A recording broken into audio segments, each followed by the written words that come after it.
बाबा जी प्रणाम। मैं हरियाणा से हूँ। उम्र है 19 वर्ष। हाथ से दीक्षित हूँ। परेशान हूँ। कुछ समझ नहीं आता क्या करूँ। जीवन में एक तरफ संसार की जरूरतें हैं,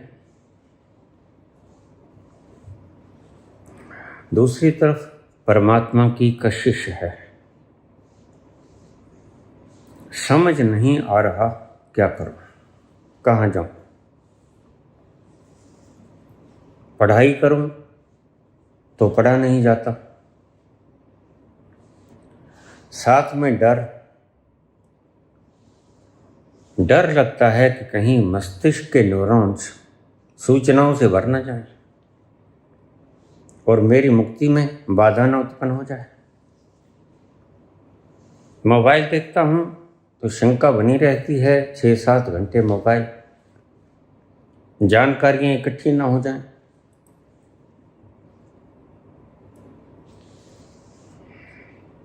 हम आधा प्रश्न लेंगे, आधा प्रश्न बाद में ले लेंगे।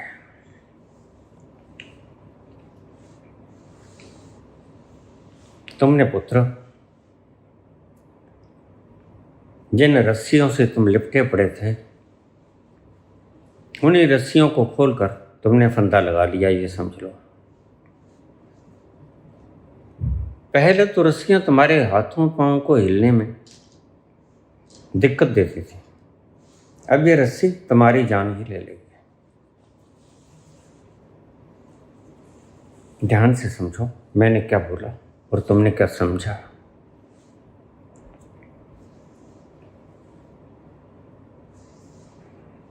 अगर मैं कुछ पढ़ता हूं तो डर लगता है, मस्तिष्क के न्यूरॉन न भर जाएं और मुक्ति में बाधा न उत्पन्न हो जाए, तो फिर मेरे शब्दों ने अमृत का काम नहीं किया, विष का काम किया। तुम शब्दों से बंध गए पुत्र। अभी तुम्हारी उम्र ही क्या है, 19 वर्ष। और तुम जैसे बच्चे शब्दों में भ्रमित हो जाते हैं। इसलिए तथा कथित धर्मों ने जो उपाय किए कि बच्चे को जन्मजात संस्कार दे दो, क्योंकि वह बच्चा अभी कच्चा है। और इन्होंने तुम्हारे प्राण ले लिए। मदरसा में, गुरुकुलों में सबके अपने अपने स्थान हैं, वो चर्च हों, गुरुद्वारा हों। इससे पहले कि बच्चा सोचने के योग्य हो, सोचने की शक्ति उसमें पैदा हो जाए, उसको पहले से ही बांध लो, उसके न्यूरॉन्स में फिट कर दो। फिर बच्चा कहीं नहीं जाएगा, बेफिक्र हो जाओ। फिर वो लठ उठा लेगा, हिंदू मुसलमान करेगा, सिख ईसाई करेगा। यह गणित है मनोविज्ञान का। और डायमंड कट्स डायमंड, हीरा ही हीरे को काटता है, लोहा ही लोहे को काटता है। मेरे शब्दों को तुमने गलत से समझ लिया।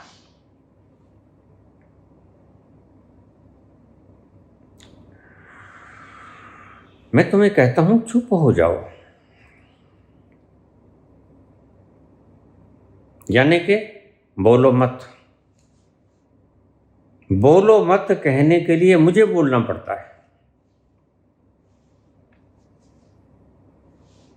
इसका अर्थ क्या है? बोलो मत यह समझाया नहीं जा सकता, इशारा कर सकता हूं, मैं ऐसे कह सकता हूं, शायद तुम समझो ना समझो।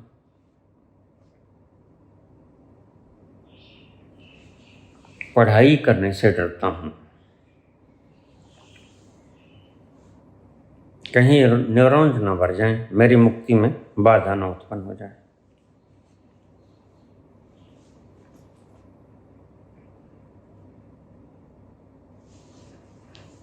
पुत्र, मेरे काम, मेरे शब्द तुम्हें जिलाने की बजाय तुम्हारा घात कर गए, अमृत की बजाय विष बन गए।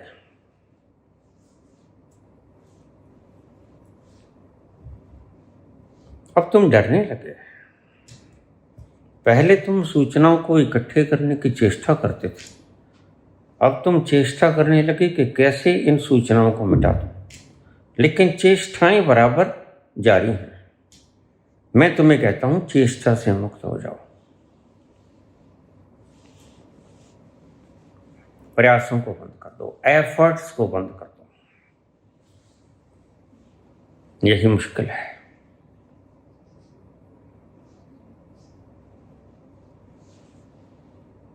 मैंने तुम्हें कहा, तुमने अब तक न्यूरॉन्स को भर लिया है,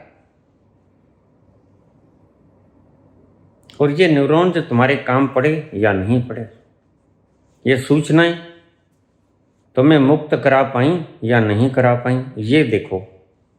अभी तो तुम भरे ही नहीं हो। पहले भरो खुद को, इनको सूचनाओं से भरो, न्यूरॉन्स को, फिर देखो कि क्या तुम सूचनाओं से मुक्त हुए। सूचनाएं इकट्ठी करके तुम IAS ऑफिसर तो बन गए, कंपटीशन लड़ा, जीत गए, लेकिन क्या वो कुर्सी के लेने के बाद तुमने बंधा हुआ महसूस नहीं किया अपने आप को?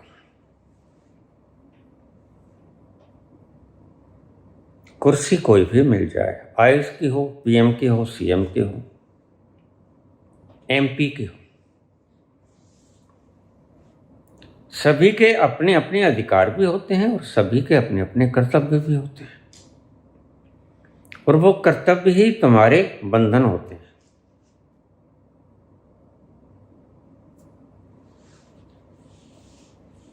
लेकिन तुम कहाँ उलझ गए पुत्र? मैंने तुम्हें कब कहा था कि तुम सूचनाओं को इकट्ठी ना करो? ये भी तो सूचना ही है।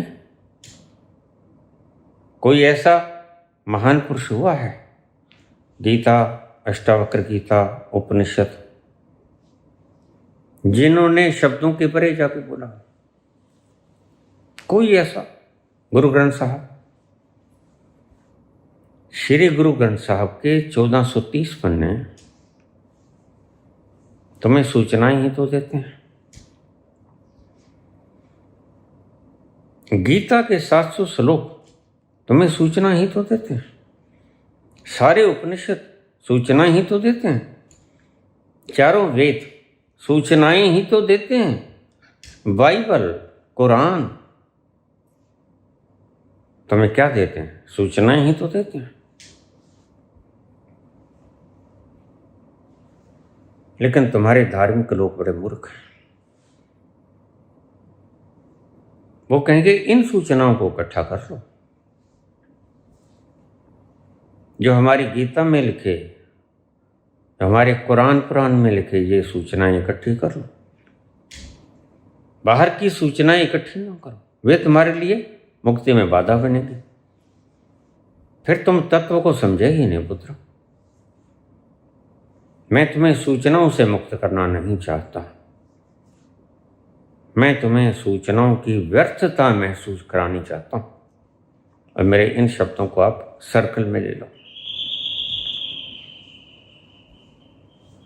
मैं तुम्हें सूचनाओं से मुक्त करवाना नहीं चाहता।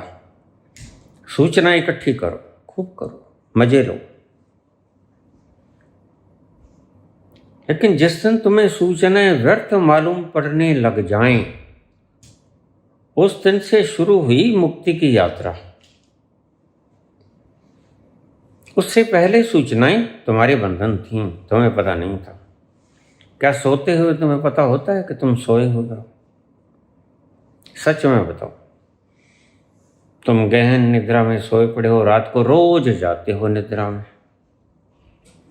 क्या सोए हुए तुम्हें पता होता है कि हम सोए हुए हैं? कब पता चलता है? जब तुम जाग जाते हो तो पता चलता है कि हम सोए हुए थे।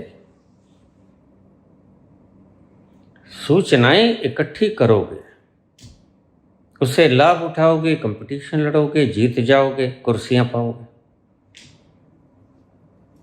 कुर्सियां पाओगे, कुर्सियों से धन के अंबार लगाओगे, बड़ी सी कारें लोगे, टिमटिमाते हुए महल अटारियां खड़े करोगे।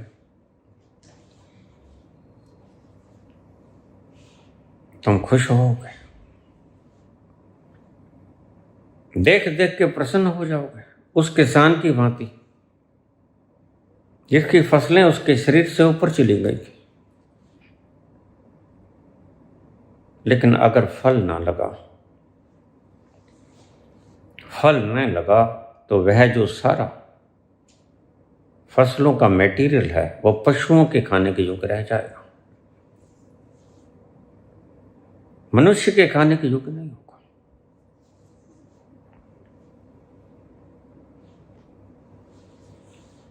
मैं तुम्हें नहीं कहता कि सूचनाओं को इकट्ठा करना बंद कर दो।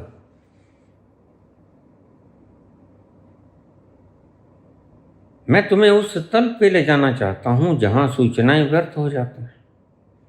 मैं नहीं कहता धन इकट्ठा न करो, मैं नहीं कहता श्रेय मत लो, मैं नहीं कहता तुम सम्मान को इकट्ठा मत करो। अगर कोई देता है तो ले लो,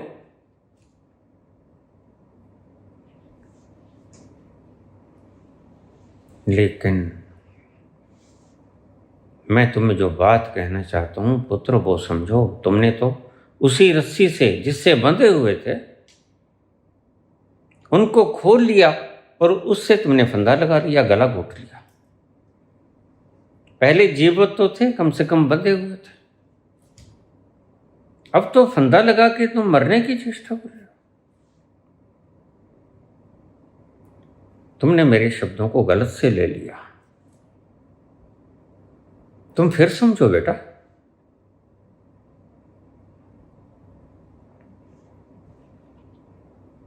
सूचनाओं को इकट्ठे करो जहां से भी मिलती, वो ठीक हैं, वो गलत हैं, कोई बात नहीं, चलेगा।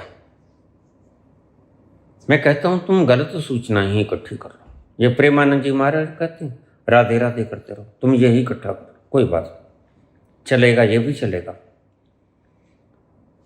और साइंस का सत्य अन्वेषण भी चलेगा, वो भी शब्द है। तुम न्यूटन के लॉ सीख जाओ, आइंस्टीन के लॉ सीख जाओ, E=mc²।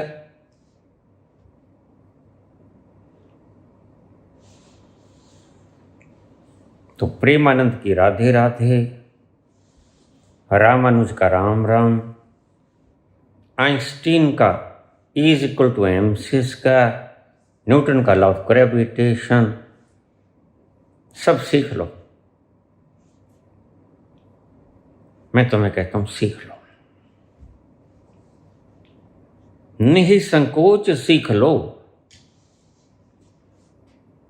और फिर उनसे तत्व निकालो, कुर्सियां पाओ, कंपटीशन लड़ो, भागो, दौड़ो, मैराथन की दौड़ों में शामिल हो। मैं तुम्हें किसी भी पुरुषार्थ से रोकता नहीं पुत्र। मेरी बात के गहरे रहस्य को खोजने का प्रयास करो। इसके भीतर रस क्या है वह देखो। मैं तुम्हारी दूसरी समस्या पर भी आऊंगा, पहले तुम इस समस्या को समझो।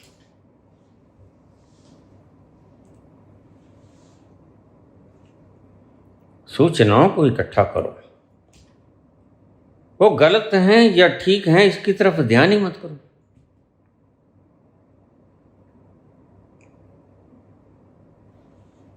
और जब सूचनाएं तुम्हें गद्दियां दे दें, बड़ी गद्दियां दे दें, और लालसा उठे और बड़ी गद्दियां दे दें, धन के अंबार लग जाएं, सब कुछ हो तुम्हारे पास,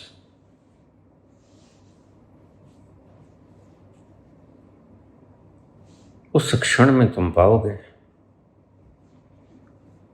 कुछ है जो अभी भी अनमिला रह गया। सब मिला लेकिन कुछ अभी भी रह गया जो बिन मिला रह गया। वह क्या है?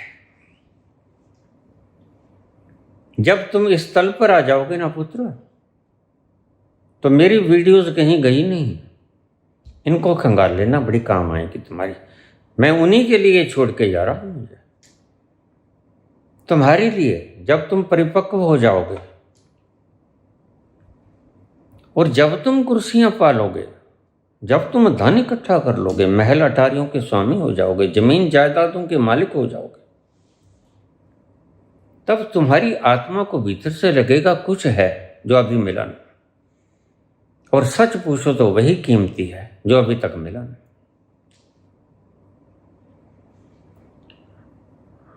सब धन पाकर भी जो निर्धनता का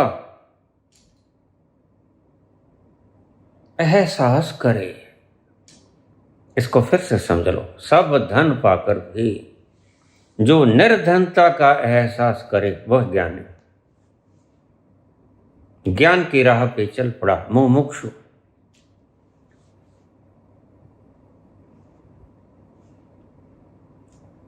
पहले पा तो लो। तुम तो पहले ही फिक्रमंद हो गए। बाबा पढ़ाई करता हूं तो निरोंज भर ना जाए कहीं। ये डर कहां से आया तुम्हारे भीतर? मेरे बच्चे तो डरा नहीं करते। ये किस दुष्ट ने तुम्हारे भीतर भय खड़ा कर दिया? तुम्हारे ही मन में।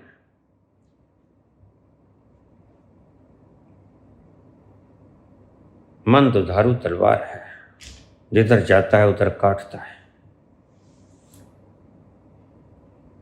तो फिर तुम्हारे मन ने ये रिजल्ट निकाला कि हम इकट्ठा ही ना करें? नहीं, मैंने जो बात कही उसे तुम फिर नहीं समझा। अब यहां अष्टावक्र काम पड़ेंगे। वो कहेंगे तुम इकट्ठा करो, तुम राजा जनक बन जाओ। क्योंकि वो जानते हैं कि राजा जनक ही भोगों की व्यर्थता को समझ सकता है। जिसने भोगा ही ना हो, जिसके हाथ में भिक्षा पत्र ही रह जाए, वह कहे कि मैंने ड्राई फ्रूट्स का त्याग कर दिया, यह कहां तक उचित है? भिक्षा में सूखी रोटी मिले, भिक्षा में उसके देने वाले के मन मुताबिक भोजन मिला था, और फिर तुम कहो कि मैंने ड्राई फ्रूट्स का त्याग कर दिया। यह भाषा उचित है क्या? नहीं उचित है। उचित भाषा जनक कह सकते हैं, बुद्ध कह सकते हैं। जैनियों के 24 के 24 गुरु तीर्थों करो, 24 के 24।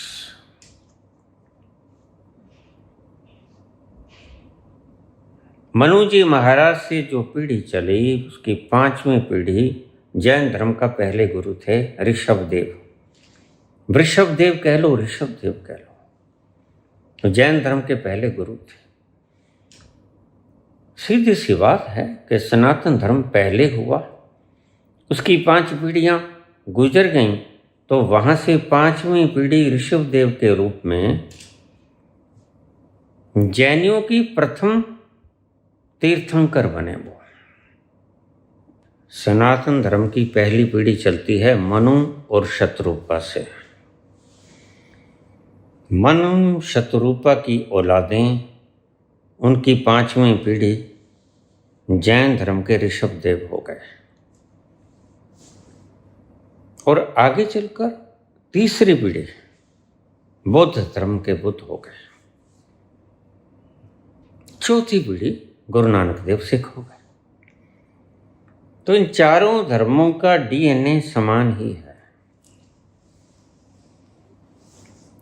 इसे चारों को मैं सनातन कहता हूं।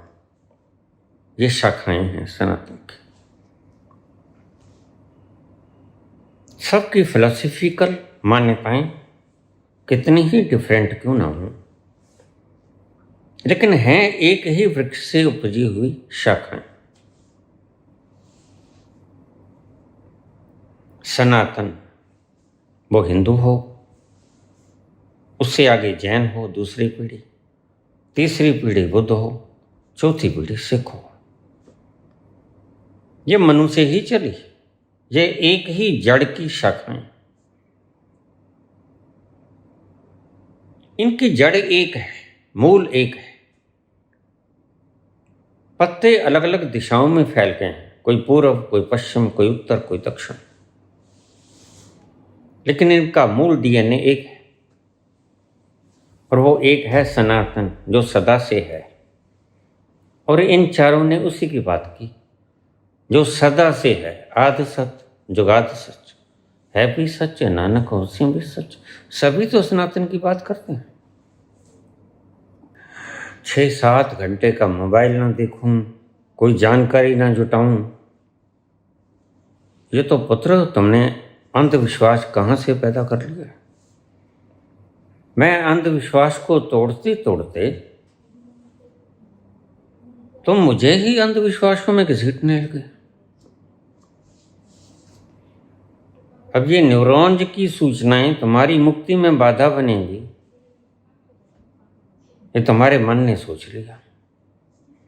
ये 6-7 घंटे मोबाइल का देखना तुम्हारी मुक्ति में बाधा बनेगी, ये तुम्हारे मन की कार्ड है, इन्वेंशन है।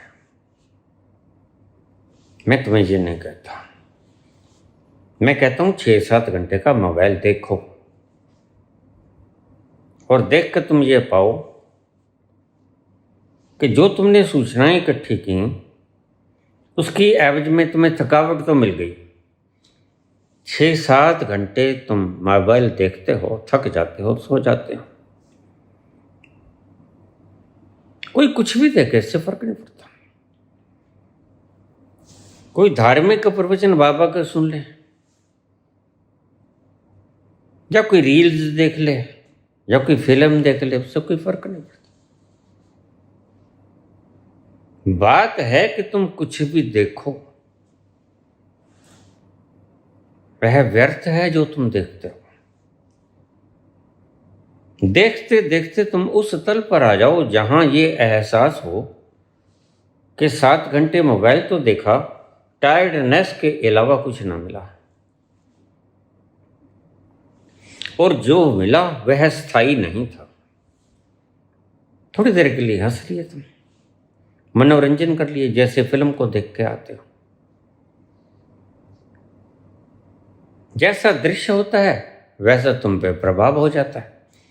तुम हंसते हो, रोते हो, सहानुभूति करते हो, गुस्सा करते हो, ईर्ष्या द्वेष करते हो। मोबाइल पे 6-7 घंटे बिताकर तुम ये जानो कि इससे मिला क्या। इसको देखना बंद ना करो।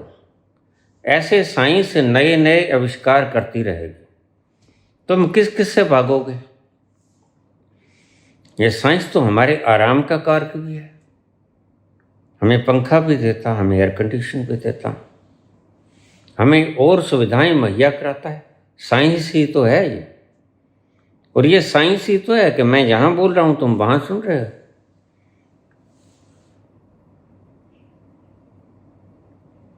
नहीं, इस विज्ञान को बुरा मत कहो। विज्ञान का दुरुपयोग बुरा है।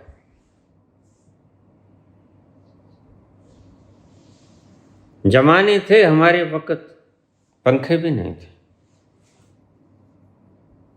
हमारे वक्त पंखे भी नहीं थे, हमारे वक्त बिजली भी नहीं थी। हमारे शहर में पहली बिजली का कनेक्शन हमारे गुरुद्वारा साहब में लगा।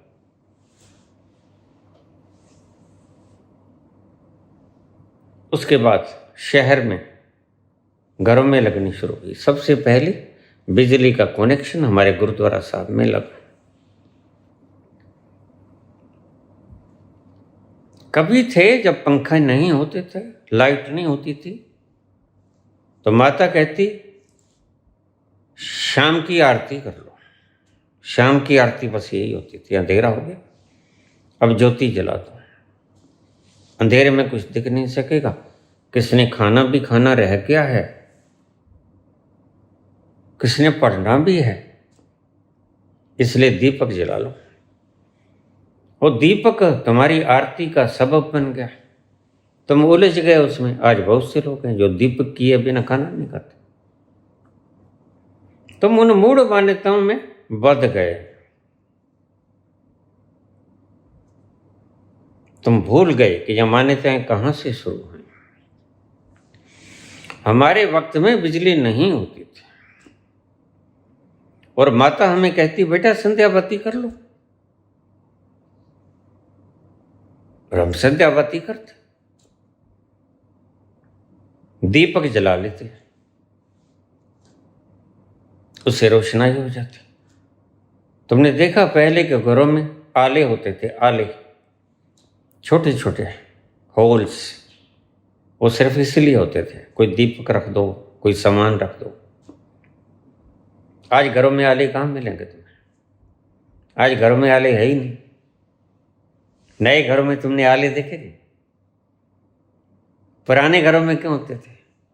संध्या बत्ती को सांझ होगी, सूरज छिप जाएगा, रोशनाई चली जाएगी, दीपक जला के रख देना।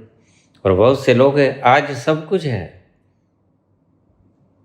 बिजली है, लाइट है, हजारों तरह के हैलोजन पंप्स हैं, लेकिन फिर भी दीपक कर रहे हैं देसी घी का। बहुत से लोग शंकर जी की आरती उतारते हैं। मैंने कहा क्या कर रहे हो, पागलपन है।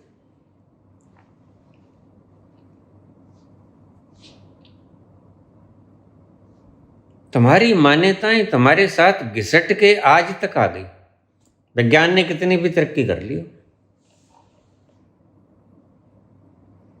हम उस वक्त के उपज हैं जब पंखा हाथ में लिए लिए हम पसीना सुखाते थे। यह पृथ्वी वैज्ञानिकों के अनुसार करीब 4.5 अरब वर्ष पुरानी है। 4.54 अरब वर्ष पुरानी है जो पृथ्वी। तुम क्या समझते हो कि परमात्मा ने उसके बाद कुछ तरमीम की है नियमों में? जरा सोचो, कुछ परिवर्तन किए हैं अपनी सृजना में, सृष्टि में? नहीं किया। जैसी 4.5 अरब वर्ष पहले थी पृथ्वी, वैसी ही आज है। कोई परिवर्तन नहीं हुआ, कोई तरमीम नहीं। यानी जो एटम बम आज बनाया गया वो पहले भी बन सकता था, बिल्कुल बन सकता था। बस तुम्हें यही बताना चाहता हूँ। सैकड़ों बार ये धरतियां विनष्ट हुई, लेकिन तुम जानते नहीं। इसका एक ही उपाय है कि तुम अपने उस जंक्चर पॉइंट पे पहुंच गए। पुराने जीवनों में जाकर, इतने पुराने जीवनों में चले जाओ जहां इस धरती का विनाश हुआ, इससे पहले की प्रलय हुई जिसे तुम प्रलय कहते हो। तो इससे पहले की प्रलय हुई तो वैज्ञानिक कहते हैं कि कोई उल्का पिंड, एस्ट्रॉयड जिसे कहते थे, वो धरती से टकराया, बहुत आग बरसी, वो जनसंख्या मारी गई, थोड़े से लोग बचे। ऐसा ही आज भी होगा। परमात्मा के पास सबसे श्रेष्ठ उपाय यही है। बस ये उसके लिए एटम बम का काम करता है। सीधा एटम बम को नहीं गिरा सकता, यह एटम बम से भी ज्यादा खतरनाक होता है।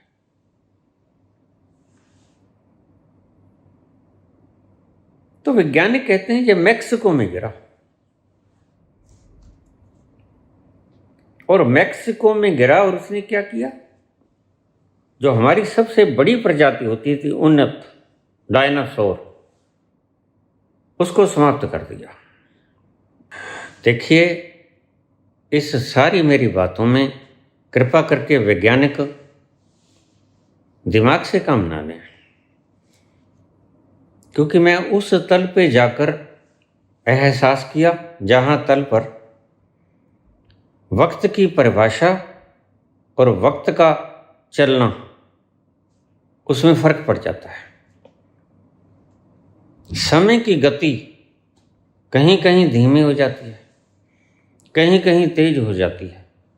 तो मैं जब अपने पिछले जन्मों में गया तो मैं ज़्यादा से ज़्यादा वहाँ तक पहुँचा जहाँ से मेरी यात्रा शुरू हुई। इसलिए मैं जान पाया कि कैसे कैसे ये सृजना का, एनलाइटन चेतना का, कॉन्शियसनेस का विकास हुआ। कृष्ण के काल में आया, बुद्ध मैंने नहीं देखे, महावीर मैंने नहीं देखे। कृष्ण के काल में आया, राम जी के काल में आया। कुछ स्मृतियां मेरे भीतर अब भी हैं, आज भी हैं, और इसकी हूबहू कॉपी आपको ब्रह्मांड में तो मिल ही जाएगी। आप आज तक जो भी शब्द बोले, वह इस ब्रह्मांड ने खगोलीय रिकॉर्ड कर रखा है। कोई भी कुछ शब्द बोला, कोई जीव जंतु भी चिल्लाया तो इसकी आवाज है। वह क्यों रखता है इसका पता नहीं, लेकिन उसका रिकॉर्ड है इस चीज के पास। जब मैं अपने पिछले जन्मों में उतरने की विधि में बहुत बार बता चुका हूं। अपने भीतर जाओ, जंक्चर पॉइंट पे पहुंचो, वहां से बड़ी शाखाएं मिलेंगी। आप जिधर जाना चाहते हो उधर चले जाओ, पिछले जन्म में उतर जाओ, आगे की बातों को देख पाओ, और हजारों हजारों किस्म की आपको यात्राएं मिलेगी। आप जहां चाहो वहां जा सकते हो। लेकिन कबीर क्यों कहते हैं वहां पर अटक मत जाना, वहां से सीधे मुक्ति के मार्ग में चले जाना, अपने आप को जानना। बस उलझे तो फिर वही यात्राएं शुरू हो गई। वहां से तुम भटक भी सकते हो, वहां से तुम मुक्त भी हो सकते हो। अब ये तुम्हारी इच्छा पर निर्भर करता है।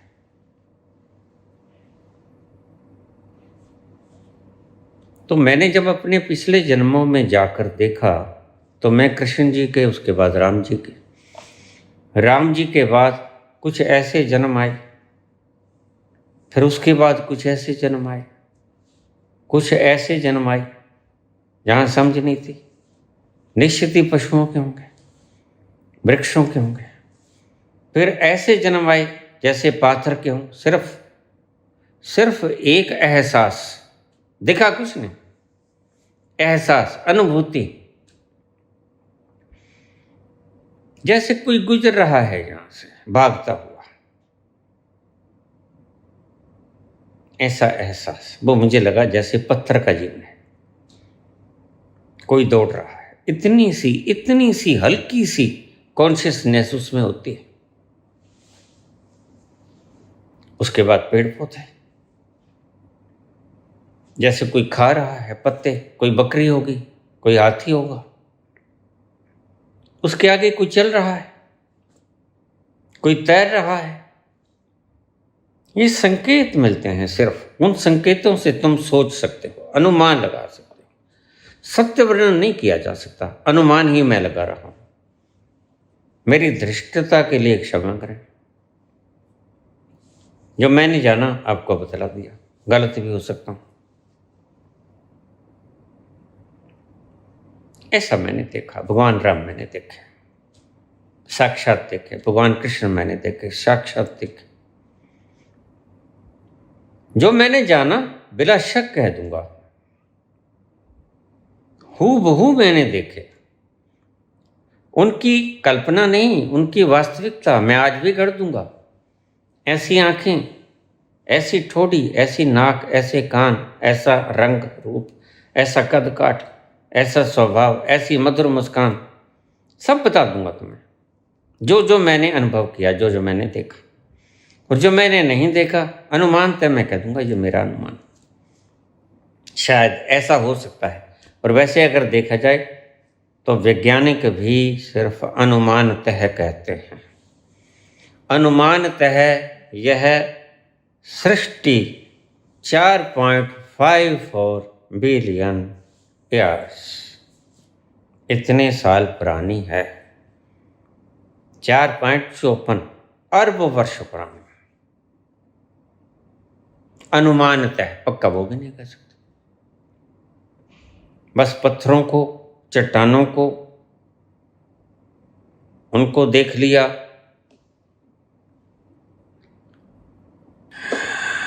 वैज्ञानिक विधि खोजी कार्बन डेटिंग, उससे पता चलता है यह वस्तु कितनी पुरानी है। वह करीब करीब अनुमानतः कामयाब भी दिखी।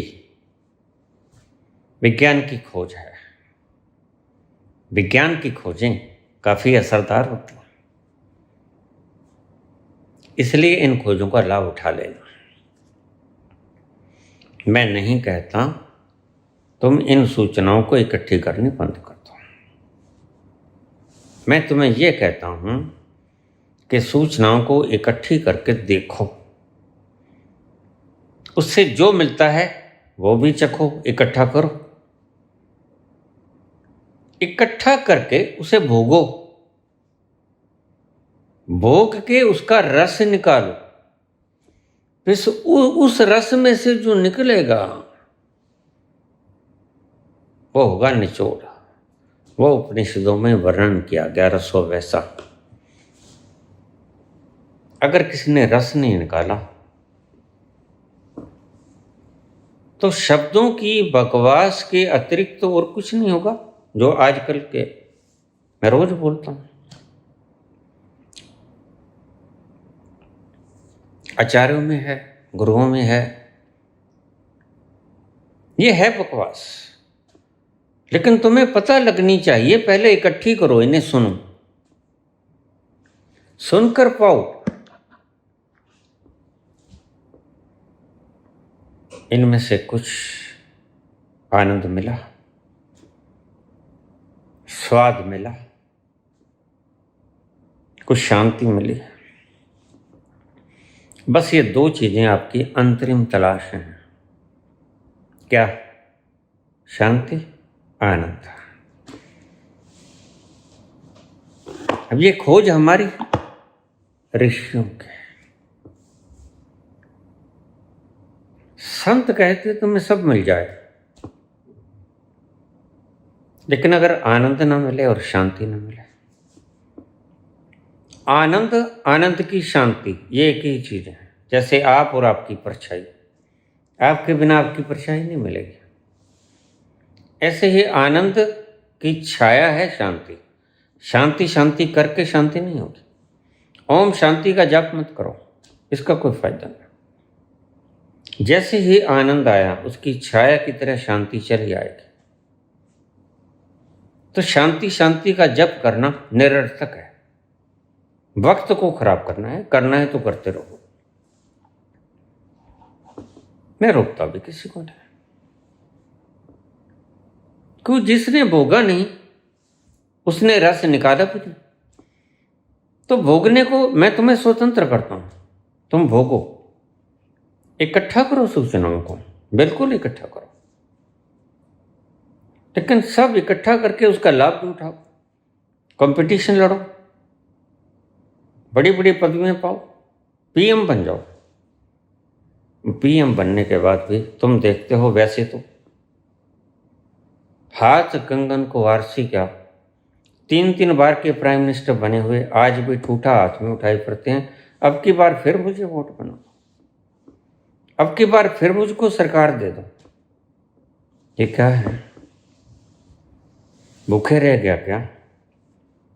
ये श्रेय भी मुझे ले लेने दो, चाहे वैज्ञानिकों का ही क्यों ना हो। ये श्रेय भी मुझे ही ले लेने दो, चाहे यह कोच फैक्ट्री में बना हुआ इंजन या डब्बा ना हो, झंडी मैं ही दिखाऊंगा। यह चीज इस बात का प्रत्यक्ष प्रमाण है कि सब भोगते हुए भी ये खाली हैं, रीते हैं, थोते हैं। बस यहीं से कुछ समझदार व्यक्ति अनुमान लगा लेंगे। एक कहावत आती है, प्रत्यक्ष को प्रमाण की जरूरत नहीं होती। तुम पीएम बनना चाहते हो ना, तो पीएम को देख लो, अभी वोट मांगता फिरता है, हाथ में ठूठा है, उसके लिए सैकड़ों आयोजन करेगा, चाणक्य बैठाए हुए हैं, ये शरारत कर दो, उधर ये शरारत कर दो, इसको खरीद लो, इसको डर दिखा दो, इसके पीछे आईटी लगा दो, ईडी लगा दो। ये क्या आयोजन हो रहे हैं? कुर्सी को पाने के, यानी कुर्सी में स्वाद नहीं। यही आया ना तत्व, रस यही निकला ना। अभी भी जाल बिछा रहा है चाणक्य, अभी भी पीएम तृप्त नहीं हुआ। यह किस बात का इशारा है? यह किस बात की तरफ इशारा करता है? फिर जब ज्यादा पागल हो जाता है पीएम, ज्यादा शक्तियां आ जाती हैं, तो वो डिक्टेटर बन जाता है। फिर उच्च पदासीन होकर ये कहेंगे कि मुझे ही चुन लो सदा के लिए। रशिया के राष्ट्रपति पुतिन 2036 तक के लिए वो कहें, समझो। फिर भी अगर बने रहें तो उन्हें कौन हटाएगा? ये कहेंगे बस मैं ही हूं। मैं यहां तक बात नहीं करता, मैं कहता हूं उसके बाद भी क्या इनके हाथ से वो ठूठा भिक्षा पत्र छीनेगा? नहीं छीनेगा। तो कबीर कहते हैं क्यों नहीं छीनेगा? कबीर देते हैं इसका जवाब, अष्टावक्र देते हैं इसका जवाब, संत देते हैं इसका जवाब, तुम्हारी मूढ़ताओं का जवाब संत देते हैं जिन्हें मिल गया है, जिन्हें मिला ही नहीं। वो कैसे जवाब देगा? ये लोगों को डराएंगे, डिक्टेटर बनेंगे। क्यों? खुद डरते हैं। इन्होंने जाना कि मनुष्य डरता है, मनुष्य का मन डरता है और वह डराया भी जा सकता है। यह अनुभव इन्हें आया कि हम डरते हैं तो दूसरों को डराया जा सकता है। जिसके पैर ना हटी बिवाई, सो क्या जाने पीर परा। जिसके पैर ना हटी बिवाई, सो क्या जाने पीर परा। ये खुद डरे तो इन्हें पता चला कि डर होता है। दूसरों को भय दिखा के अपने वश में किया जा सकता है। सवाल यहां तक नहीं, सवाल है कि दूसरों को भय दिखला के तुम राजगद्दी तो ले लोगे, बिला शक।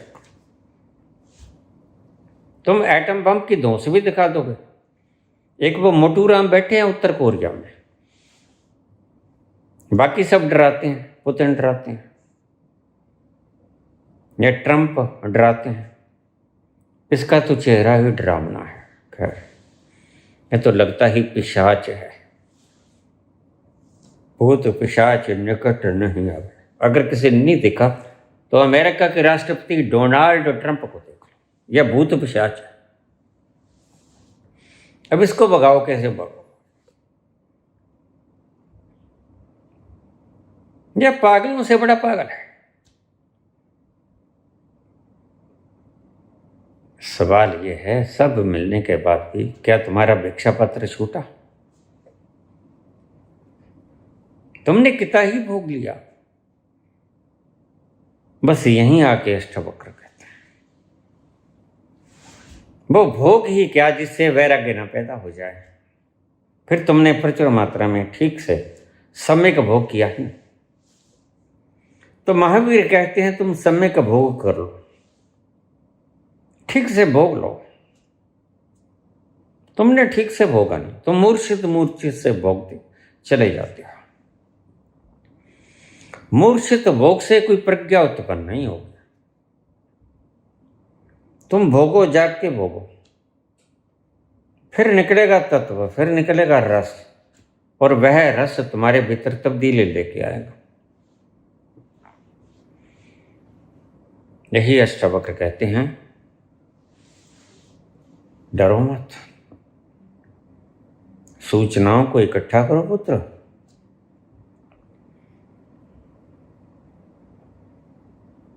सूचनाओं को इकट्ठा करके कंपटीशन लड़ो। अभी तुम्हारी उम्र नहीं, जितनी परिपक्व भाषा में तुमने बात करनी शुरू कर दी, ये बातें इतनी परिपक्व है नहीं, तुमने इनका अनुभव नहीं किया अपने जीवन में। ये मैंने बोली और तुमने स्मृति की तरह अपने न्यूरॉन्स में भर ली, ये भी न्यूरॉन्स को भरना हो गया। मैं क्या कहना चाहता हूं उसका थीम तो तुम समझे। मैं कहता हूं न्यूरॉन्स को भरना जिस दिन सार्थक ना रहे, व्यर्थ हो जाए, फिर मुक्ति की तरफ यात्रा शुरू होती है।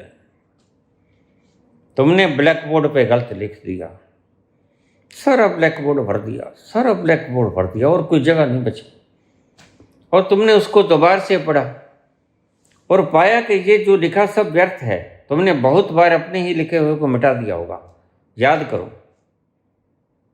और फिर तुम मिटाने में लग गए, सारा ब्लैक बोर्ड खाली कर दिया, ब्लैक बोर्ड फिर खाली हो गया, बिल्कुल ब्लैंक पेपर की तरह है, व्हाइट पेपर की तरह। तो तुम सूचनाओं को इकट्ठा करो, घबराओ मत, डरो मत, इससे जितनी हो सके पूर्ण प्रज्ञा से, पूर्ण त्वरा से इनको इकट्ठा करो, ब्लैक बोर्ड को भर लो, उस तल तक आ जाओ, सूचनाएं समाहित होने से इनकार कर दें, और नहीं है जगह नहीं, नो स्पेस।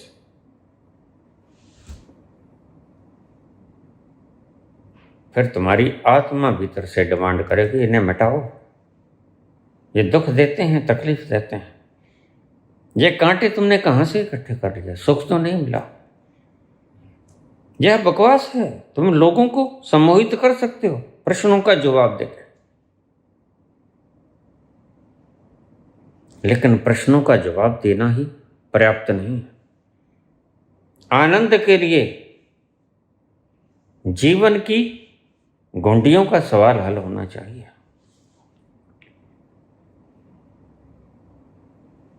कब तुम्हारी सूचनाएं जो तुमने इकट्ठी की न्यूरॉन्स में वो व्यर्थ सिद्ध हो जाएं, तब यात्रा शुरू होगी अध्यात्म की। उससे पहले संसार की यात्रा है, ये तो पूरी करो। तुम संसार की यात्रा पूरी करने से पहले अध्यात्म की यात्रा के बारे में सोचने लग गए।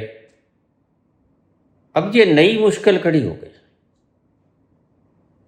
तुम कहते हो बाबा पढ़ता हूं तो डर लगता है न्यूरॉन्स ना भर जाए, मेरी मुक्ति में बाधा ना बन जाए। नहीं बनेगी। तुम बिल्कुल बेफिक्र हो के न्यूरॉन्स को इकट्ठा करो, इन न्यूरॉन्स को इकट्ठा करके बड़े विद्वान बन जाओ, प्रवचन करो इन आचार्यों की तरह, डिमांड करो। संस्था को धन की जरूरत है, धन दो, लोग धन देंगे, तुम्हारी सब तकलीफें मिट जाएंगी। अगला प्रश्न मैं लेता हूं। अब तुमने कहा मेरे और मेरे पिताजी वृद्ध हैं। मेरे पिताजी वृद्ध होने के कारण हमारी दोनों की निगाहें सिर्फ तुम पे। हम कर्जदार हैं, सब बिक गया, घर मकान दुकान सब बिक गया, खेत खलिहान सब बिक गया, सिर्फ एक कार बची, उस पर भी लोन है, अभी नौकरी भी नहीं मिली। 20, 30, 40 हज़ार की नौकरी मिल जाएगी तो इतना कर्जा है कि उसको उतारेंगे कैसे। जाने भविष्य की डर किसको नहीं सताता, सबको सताता है। जिसके पास है उसको भी डर सिखाता, उसको भी डर डराता है। जिसके पास नहीं है उसको भी डर। ये डर काहे का है? कहीं ऐसा ना हो जाए, कहीं ऐसा ना हो जाए। जिसके पास है उसको डर है कि कहीं कोई चोरी ना करके ले जाए, रात को डाका ना मार, कभी चौकीदार मालिक ही ना बन जाए, और ऐसा है, मेरे इशारे को समझ लेना, जिन्हें जोड़ लिया वो चौकीदार रखता है। चौकीदार क्यों रखता है? कहीं चोरी ना हो जाए। लेकिन अगर चौकीदार ही ताला तोड़ के मालिक बन जाए फिर क्या होगा? यथार्थ यही है कि चौकीदार मालिक है। आगे चले, चलो समझ ले लेना मेरी बातों से, थोड़े से इशारों में गुंडियां होती हैं, बड़े काम पड़ेंगे तुम्हारे।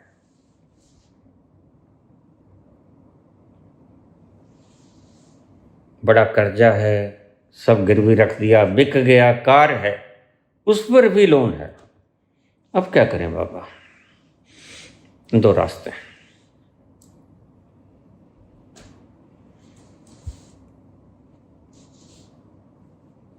एक,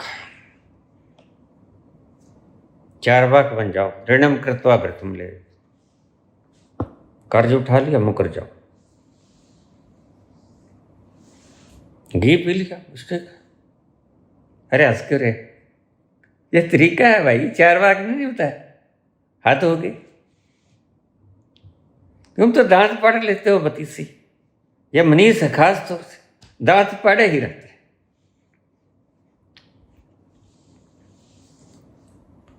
तुम कहते हो कर्ज है, मेरे पिताजी और मेरे दिमाग पर बोझ है और सिर्फ आशा आपसे है। एक आशा आप जी से, दूजी आशा छोड़ दे। चाहिए भी ऐसे है, एक के ऊपर ही आशा रखो, दूसरे के ऊपर की आशा छोड़ दो। ये शुद्ध प्रज्ञा का परिणाम है। हद भी हो जाएगा पुत्र, तुम चिंता मत करो।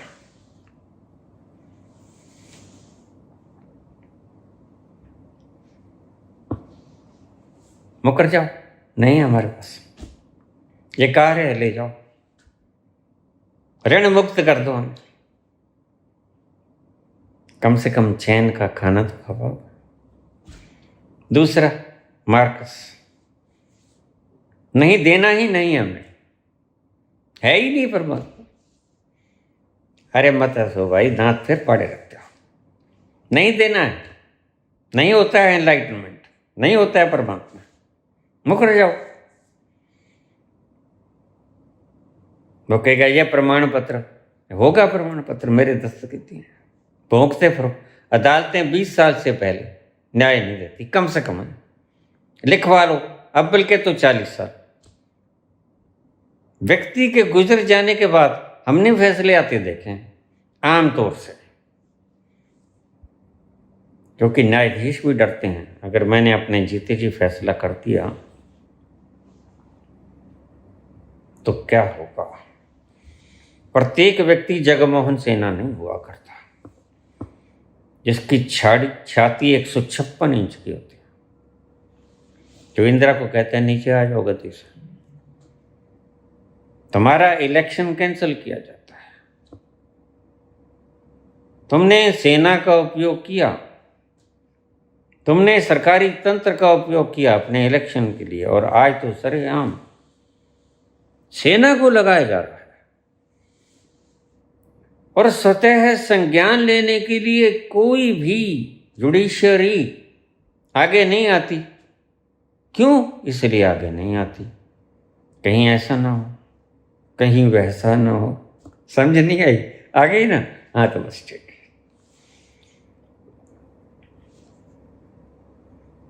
लेकिन ये भय है सिर्फ, तुम ही डरते हो, ये मत समझ लेना। थोड़ा छाती और फैला के देखो, तुम देखोगे ये भाग जाएंगे। तुम 152 करोड़ हो, कहां फिरते हो तुम? अरे 4 टटपुंजियां तुम्हारे काबू नहीं आती। 4 हों कि 40 हों, 40,000 हों या 40 लाख हों, 152 करोड़ जनता के आगे तो कुछ भी नहीं, नेग्लिजिबल हैं। ये कैसे राज कर रहे हैं तुम? यह कोई तंत्र है या कोई विधान है? एक व्यक्ति भूखा सड़ जाए, मर जाए, एक व्यक्ति के खजानों में, ट्रंकों में भरा रहे। मैं रोज बोलता हूँ, बैंकों में जमा हो, खेत खलिहान तुम्हारे, रोज कुर्कियां होती हैं, गरीबों की कुर्कियां होती हैं। यह कोई तंत्र है? गलत है। इस तंत्र को खत्म कर दो। पहला रास्ता, तुम यूनाइटेड हो जाओ। दुनिया के कर्जदारों, तुम यूनाइटेड हो जाओ। यही मार्कस ने कहा था। मार्कस बड़े सियाने हैं। ये सभी देवता थे, सभी संत थे जो तुम्हारी भलाई के लिए जीने के नियम बता गए। एक नियम 4 वाक्य बताता है, नहीं है ना तुम्हारे पास, तुम मुकर जाओ, कोई बात नहीं। खा गए, घी पी लिया, ठीक, कोई बात नहीं है, नहीं तो मुकर जाओ, जब होंगे तब वापस कर देना। ये जीने के तरीके बता के गए हैं तुम्हें। ये कोई बुरे व्यक्ति नहीं, जीने का तरीका बता गया 4 वाक्य। तुम देखो तुम्हारे साथ मैच कौन सा खाता है। दूसरा तरीका है मार्कस। मार्कस कहता है तुम इकट्ठे हो जाओ, मजदूरों इकट्ठा हो जाओ। तुम्हारे पास खोने के लिए लोहे की जंजीरों के सिवा कुछ भी तो नहीं है, और पाने के लिए सोने की खदानें हैं। खोने के लिए लोहे की जंजीरों के सिवा कुछ भी तो नहीं है, और पाने के लिए सोने की खदानें हैं। यह अजूबा नहीं जो इन व्यवस्थाओं को तुम वर्षों वर्षों तक झेल रहे। यह पूंजीवादी व्यवस्था कब से चल रही है, चलनी चाहिए। मैं हमेशा एक प्लेनेट का जिक्र करता हूँ, वहाँ पूंजी ही नहीं, खत्म कर दिया काम।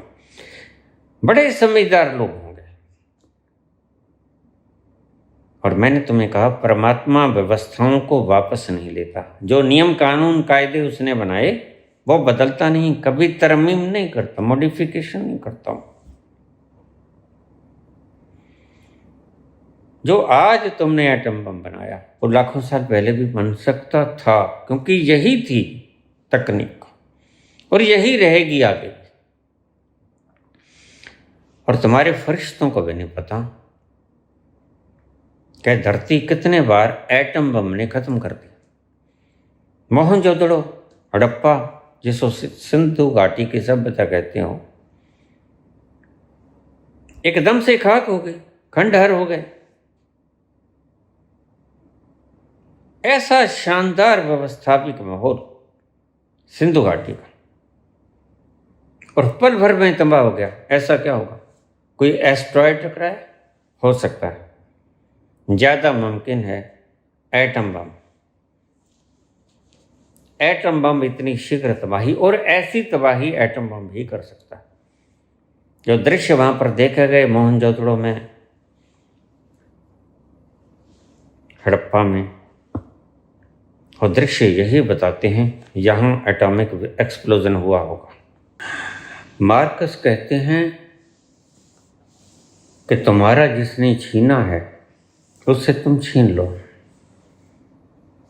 तुम्हारे पास खोने को लोहे की जंजीरों के सिवा कुछ भी नहीं, पाने को स्वर्णिम संसार है सारा।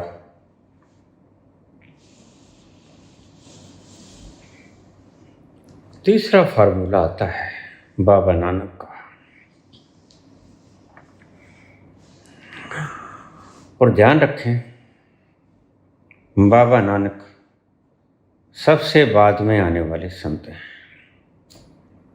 परिष्कृत रूप संतों का, प्यूरिफाइड। बाबा क्या कहते हैं? बाबा कहते हैं जिन्होंने तुमसे छीना उनसे छीनो भी मत।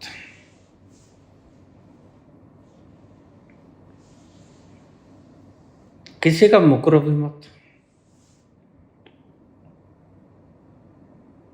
किसी से बेईमानी भी ना करो, ठगी भी ना मारो, कूड़ भी ना अपनाओ, मल भक भी ना खाओ, तो क्या करें?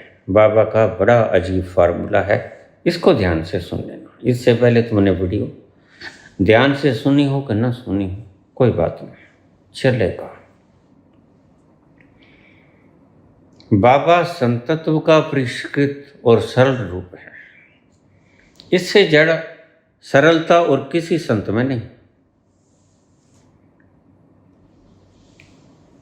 बाबा कहते हैं किसी समाज को बदलने की जरूरत नहीं, किसी नियम को बदलने की जरूरत नहीं, किसी सर्कमस्टेंस को बदलने की जरूरत नहीं।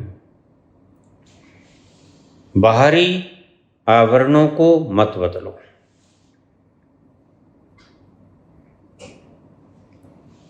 किसको बदलो?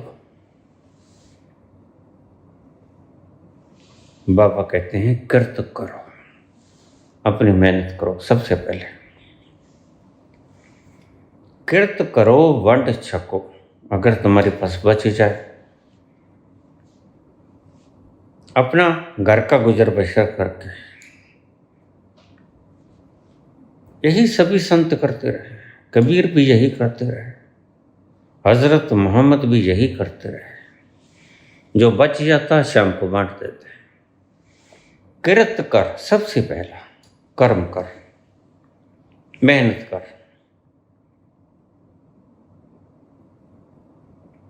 वंड छक, अपने परिवार का पोषण करके जो बच जाए उसे बांट दे। नाम जप और उसके होने का आनंद उठा। नाम बाबा कहते हैं जो सब जगह मौजूद है उसे नाम कहते हैं। उसके होने का आनंद उठा। जिंदगी का सारा तत्व इसमें आ गया, सार इसमें आ गया। मौज उठा, मौज से जी, अपने अंतस को रूपांतरण कर। जो होता है सहज स्वीकृत कर। बाहरी एटमॉस्फेयर को मत बदल, मन है स्थिति को बदलो। मन को तैयार करो सब कुछ जो होता है उसको स्वीकार करने के लिए। कृत कर, पुरुषार्थ कर, मेहनत कर, नाम जप, वंड छक। जो बच जाए वह बांट दे और होने का लुत्फ उठा। तुम जिंदगी में आए, कितने साल की जिंदगी जिए? तुम कहोगे मैं 19 वर्ष की जिंदगी जिया। तुम्हारे पिताजी शायद 60-70 के होंगे या कम ज्यादा होंगे। सच में पूछो उनसे, उन्होंने कभी जिंदगी का एक लम्हा चैन से गुजारा? क्यों नहीं गुजारा? कि तुम सर्कमस्टेंसेस से सदा लड़ते रहे।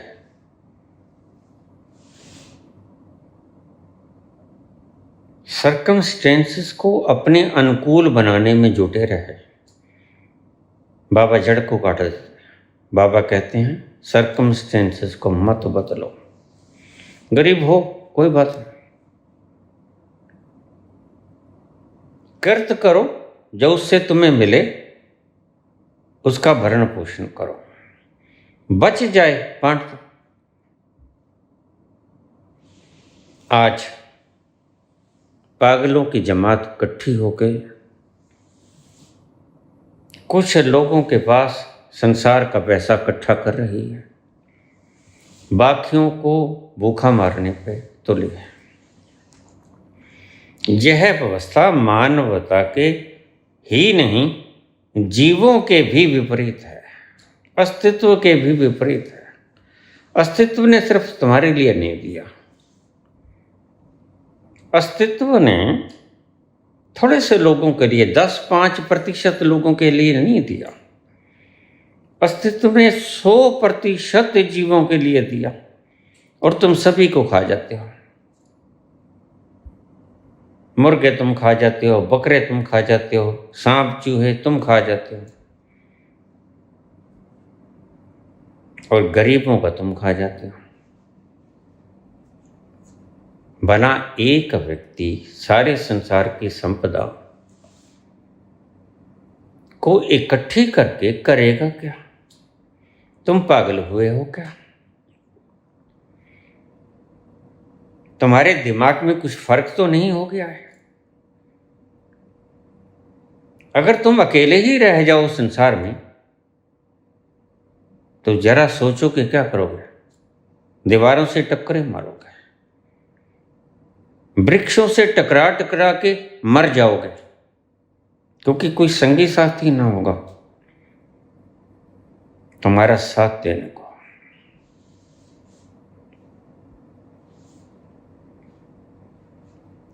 एक व्यक्ति या कुछ एक व्यक्ति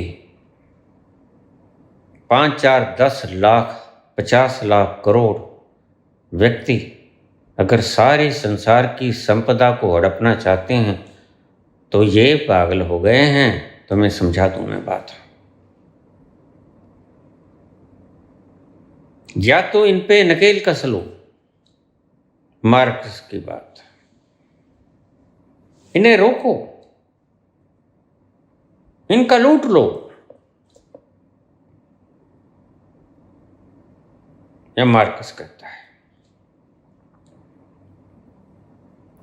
और अगर बाबा की बात मानने, गुरु नानक देव की सबसे बाद में आए, बाबा के बाद कोई संत नहीं आया, मैं तुम्हें समझा दूं। बाबा के बाद कोई संत नहीं आया, गुरु नानक देव के बाद आखिरी परिष्कृत रूप से बाबा नानक आए। उसके बाद जितने भी आए बाबा नानक की नकल करने वाले आए। 5 नाम ले लो, जपते रहो, गुरु धारण कर लो। हम आखिर में तुम्हारी अंगुली पकड़ेंगे, सचखंड ले जाएंगे। कोरी बकवास।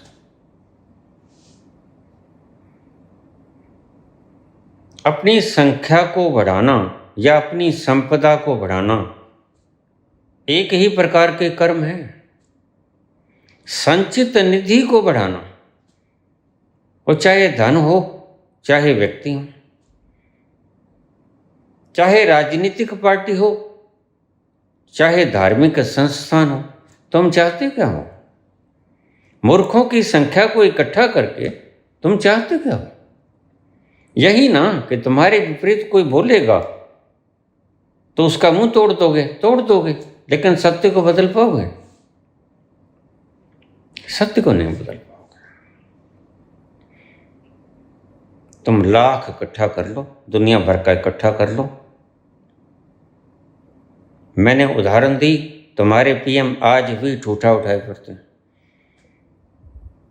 और बहुत से लोग कहते हैं ये तो मांगते हैं वोट कि इन्हें आनंद आता है राज करने में। मैंने कहा नहीं, आनंद आया होता। भोजन का पैमाना क्या है? भोजन का लक्षण क्या है? भोजन का लक्षण है कि तृप्त हो जाओ, बस, और जरूरत नहीं भाई। तुम पंगत में बैठो और तृप्त हो जाओ, उसके बाद कहो पूरी वाला आएगा, कचौड़ी वाले आएगा, सब्जी लेके आएगा, रायता लेके आएगा, 100 चीज़ों के हलवे प्रसाद लेके आएगा। तुम कहोगे नहीं भाई नहीं, और नहीं। यह तृप्ति की निशानी है, और मांगना तृप्ति की निशानी नहीं है। इन आखिरी पंक्तियों को ध्यान से सुन लेना, चाहे पहले की वीडियो सुनी या न सुनी, कोई फर्क नहीं। इसमें सारा रस निकाल दिया गया। राज करने में तृप्ति मिलती है, आनंद आता है। अगर आनंद आता है तो मैं पूछता हूँ तृप्ति की निशानी क्या है? भोजन की निशानी क्या है? लड्डू वाला है, कचौरी वाला है, रसगुल्ला वाला, गुलाब जामुन वाला, तुम कहो नहीं भाई नहीं। वो कहेगा एक बालूशाही तो खा लो, तुम कहोगे नहीं भाई कहाँ से खा लो, और नहीं मन करता, गल तक तो आ गया है। यह तृप्ति की निशानी है। तुम उसे तृप्ति की निशानी कहते हो जिसका ठूठा अभी भरा ही नहीं। 3 बार राज करो, 5 बार राज करो, 20 बार राज करो, राज करते ही चले जाओ, अभी 15 साल और राज करेंगे, मतलब इतने भूखे हैं, 15 साल और पंगत में बैठेंगे, खाएंगे, तृप्त फिर भी नहीं होंगे।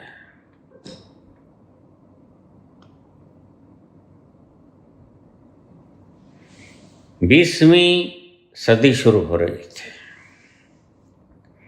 ध्यान से समझना मेरी बात को। 1999 का आखिरी दिन 31 दिसंबर 1999, रशिया के इतिहास का एक शानदार दिन, 20वीं सदी का आगाज की अंतिम रात, पहली रात, 31 दिसंबर 1999, रशिया के राष्ट्रपति बोरिस येल्त्सिन, मेरे को याद है वो दिन, बिल्कुल अच्छे भरे पदासीन, मैं तुम्हें तृप्ति की निशानी बता रहा हूं, किसी ने तख्ता पलट नहीं किया। बोरिस येल्त्सिन अर्धरात्रि को घोषणा करते हैं कि मैं as a president of Russia resign, मैं इस्तीफा देता हूं। 31 दिसंबर 1999 की अर्धरात्रि को बोरिस येल्त्सिन ने अपना पदभार छोड़ दिया सोते से। ध्यान से सुनते हैं ना बात को, ये होती है तृप्ति की निशानी। तुम कहते हो 15 साल और राज करेंगे, तुम्हारे सोचने का ढंग अलग है, मेरे सोचने का ढंग अलग है, और मैं तृप्त हूं। बड़े मजे की बात है, तुम सामने बैठी चीज को नहीं देखते, मैं संतुष्ट हूं, मैं तृप्त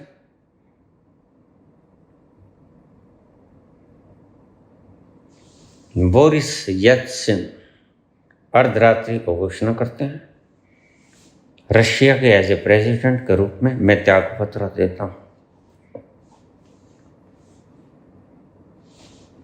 ये निशानी होती है तृप्ति की, बस और नहीं चाहिए। उसके बाद राष्ट्रपति आए आज, व्लादिमीर पुतिन। बहुत सुबह मुझे याद है जब हमें खबर मिली कि रशिया में कोई क्रांति नहीं, कोई तख्ता पलट नहीं, स्वेच्छा से बोरिस येल्त्सिन ने अपना पदभार छोड़ दिया, वह उसे भार लगने लगा। तुम्हें अभी ये भार लग नहीं रहा, तुम्हें अभी ये गहने लग रहे हैं जो शरीर को स्वाभाविमान करते हैं। जिस दिन तुम्हें इसका भार, पहने हुए गहनों का भार लगने लगा कि भार है इनमें, तुम उतार दोगे।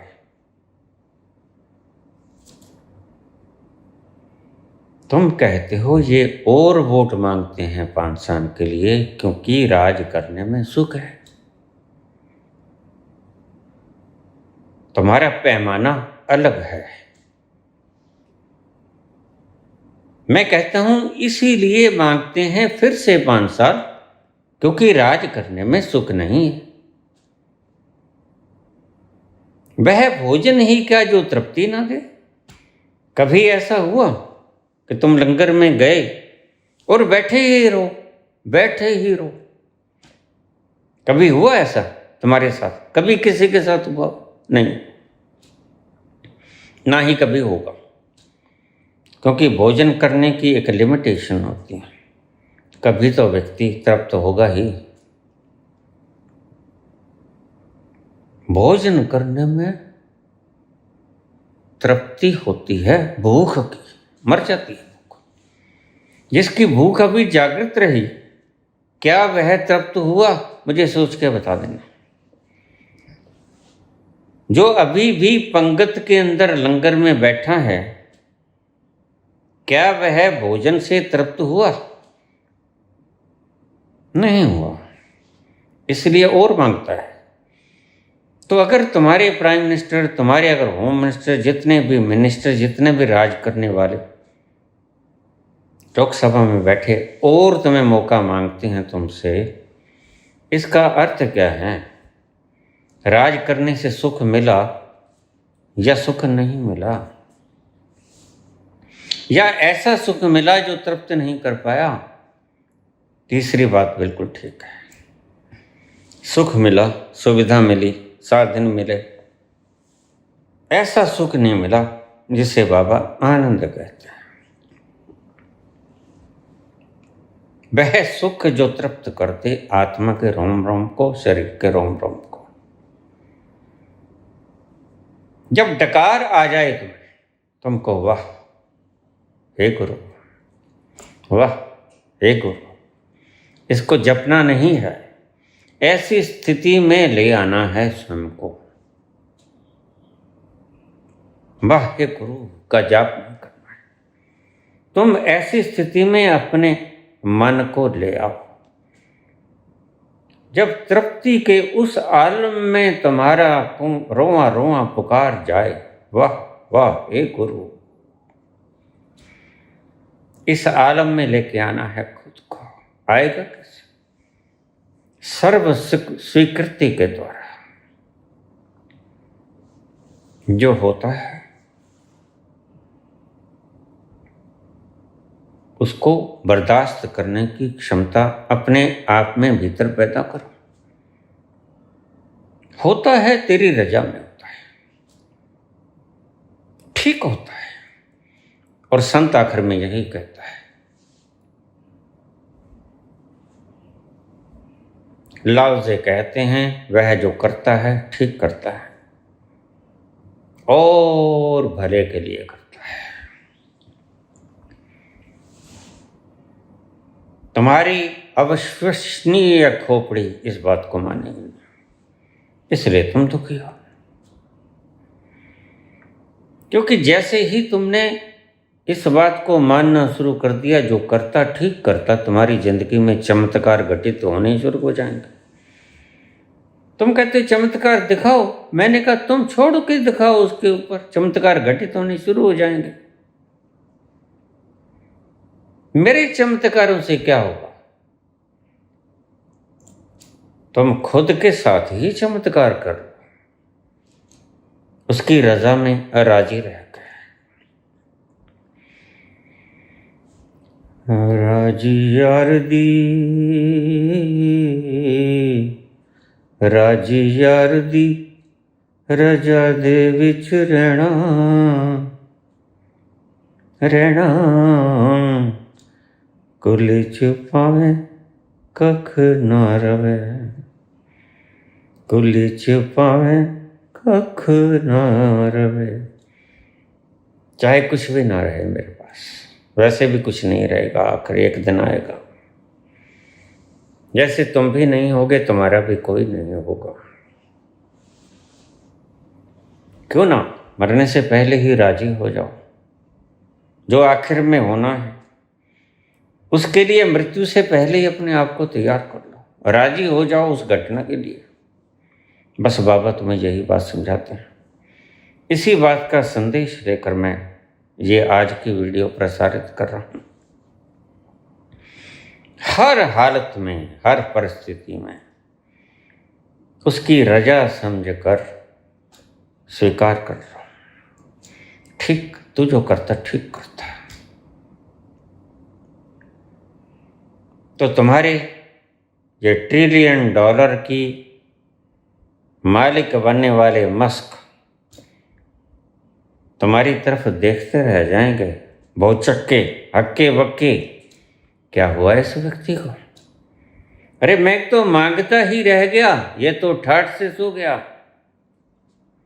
ये तो गराटे मार रहा है, हमें तो नींद नहीं आती। ये आखिरी संतों का निष्कर्ष है जीने का ढंग। चारवाक अलग से बताते हैं मुकर जाओ, कर्ज ले लो, घी पी लो, वापस मत करो। अगर कोई वापस मांगे तो उल्टा उसके ऊपर थाना कचहरी करके उल्टा कहो मैं नहीं लेनी है। ऐसे तो हैं ऐसे लोग धरती पर।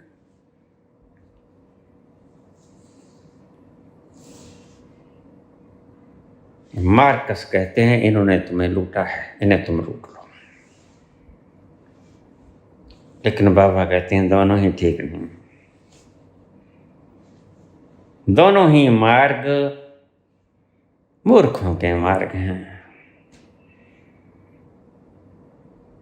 जो कहता है कर्म फल है नहीं, विधान है नहीं, वह भी जानता नहीं। जानता नहीं इसलिए मानता नहीं, उसका कसूर भी तो नहीं है। मार्कस कहते हैं गरीबों एक हो जाओ, खो जाओ, छीन लो, क्रांति कर दो, बिल्कुल तुम बांट लो, समाज को बिल्कुल बराबर बांट लो। लेकिन बाबा कहते हैं क्या बांट पाओगे? फिर कल को फिर उत्पात मचेगा। तुम कहोगे वो तो 3 रोटियां खाता है, वो 20 खा जाता है, ये तो असमानता होगी। तुमने बखेड़ा करना ही करना है। किसी भी बात को तुम बखेड़े में परिवर्तित करने के माहिर हो, दक्ष हो। अगर सब संपत्ति को तुमने बांट लिया तो भी बखेड़ा हो जाएगा। तुम कहोगे वो तो 3 किलो दूध पी जाता है, हमसे तो पाव भी नहीं पचता। अब ये तो ईश्वरीय व्यवस्था है भाई, इसको कैसे बदलोगे तुम? जिससे तुम कम्युनिज्म कहते हो, समाजवाद कहते हो, साम्यवाद कहते हो, वो आ ही नहीं सकता।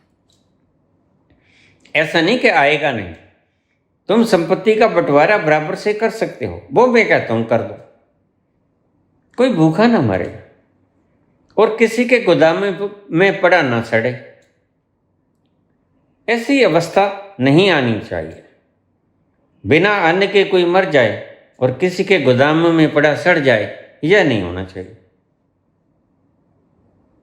लेकिन ध्यान रखना, समाजवाद नहीं आएगा। किसी का पेट दर्द करेगा, कोई कुराड़े मार के सोएगा।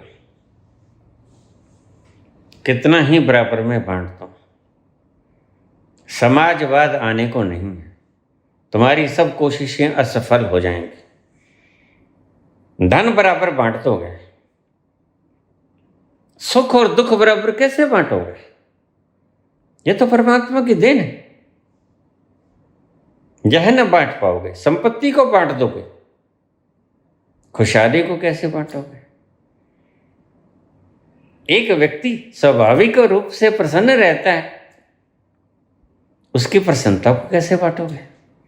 एक व्यक्ति स्वाभाविक रूप से दुखी होता है, उसको उसके दुख को कैसे बांटोगे? नहीं बांट पाओगे। समाजवाद तुम भौतिक रूप से कर सकते हो, ईश्वरीय रूप से समाजवाद आता ही नहीं, कभी आएगा भी नहीं। तुम लाख चेष्टा कर लेना, समाजवाद नहीं आएगा। हाँ, धन का बंटवारा बराबर कर दोगे। इसका बंटवारा करने के बजाय मैं तुम्हें एक और फार्मूला बता देता हूं, जो उस ग्रह पे मैंने देखा। वहां करेंसी ही नहीं है। सभी लोग अपनी दक्षता और कुशलता के आधार पर काम करते हैं। जो खेती करना जानता खेती करे, जो इलाज करना जानता वो डॉक्टरी करे, निर्माण करना जानता वो इंजीनियरिंग करे,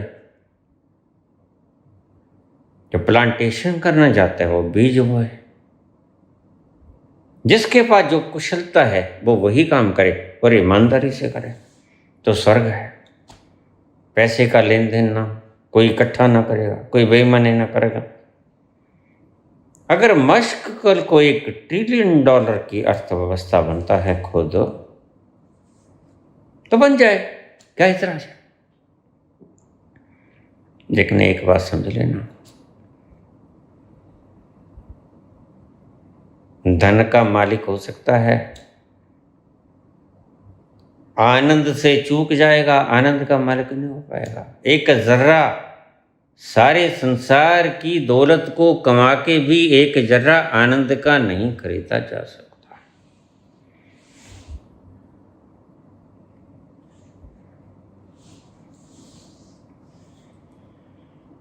आखिर में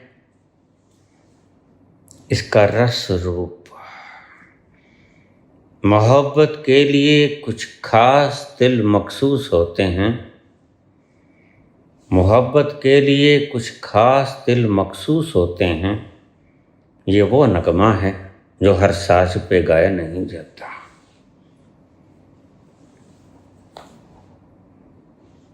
तुम लाख मस्क बन जाओ, लाख सिकंदर बन जाओ, सिकंदर से बड़ा तो मस्क है भी नहीं। सिकंदर ने करीब करीब आधी दुनिया जीत ली थी। वह मरा तो कह के मरा, मैं समझता था मैं अमर हो जाऊंगा। इतनी छोटी सी उम्र में चला हूं, रुखसते जहान हो रहा हूं, 32 वर्ष की उम्र में। मुझको इसका अंदाजा नहीं था। मैं समझता था जिंदगी लंबी है और ये धरती जीतने को छोटी है, लेकिन हुआ उल्टा, जिंदगी छोटी है। आज महसूस हो रहा है जिंदगी छोटी है।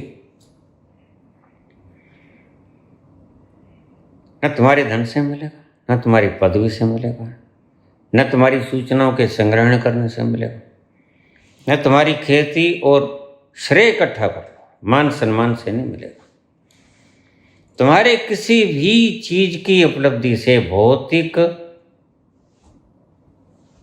इकट्ठ से तुम्हें नहीं मिलेगा, जिसकी बात संत करते हैं।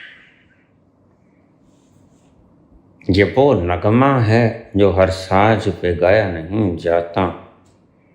पैदा कैसे होगा? पैसे से नहीं पैदा होगा। इसलिए पैसा तो बहुत लोग छोड़ के जिन मुनि हो गए, कुछ हो गए, कुछ हो जाएंगे।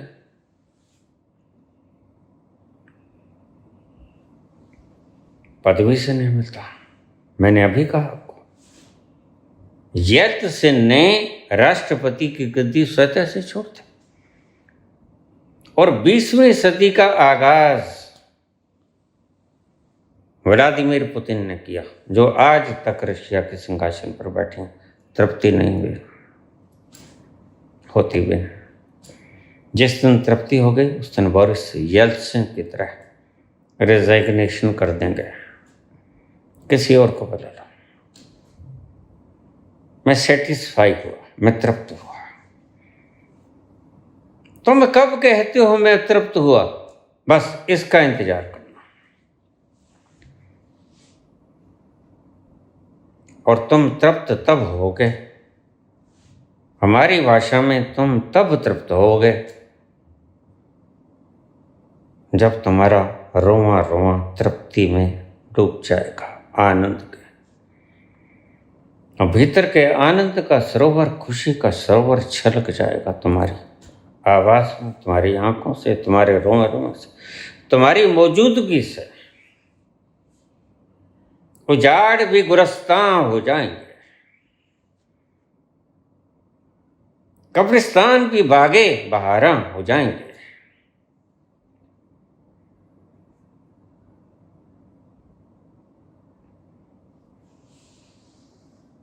ये वो नगमा है जो हर सांस पे गाया नहीं जाता। तुम लाख कोशिश कर लो, करके देख लो। इसलिए मैंने तुम्हें सारे फार्मूले बता दिए,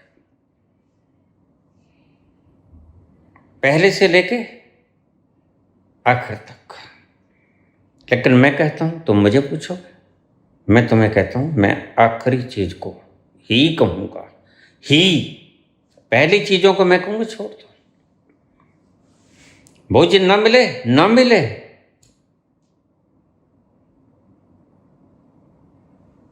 कल का फिक्र करना मूर्खता है। कौन जाने कल का सूरज निकले निकले ना निकले, तुम पक्का कह सकते हो? कल काल का दूसरा नाम है।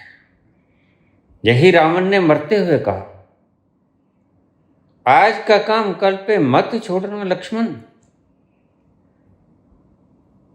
ऐसा मैंने किया, देखो मैं खाली हाथ जा रहा हूं। तुम आज में उतर जाओ, जो मिलेगा अभी मिलेगा, और बाहर की किसी पदार्थ से नहीं मिलेगा। धन से, गद्दियों से, सम्मान से नहीं मिलेगा।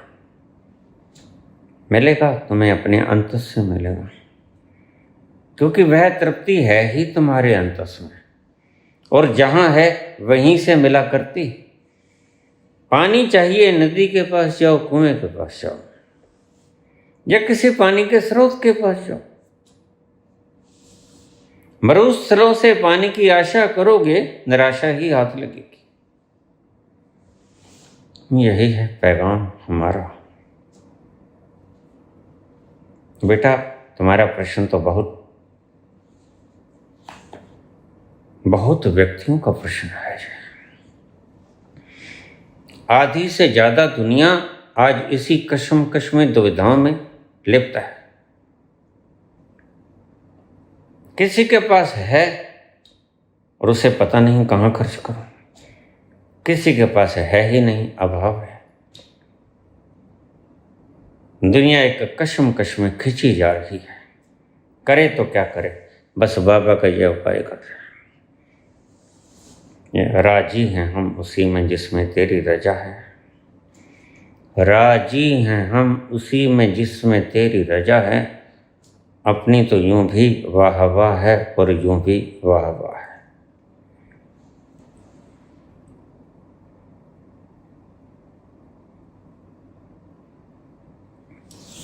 धन्यवाद।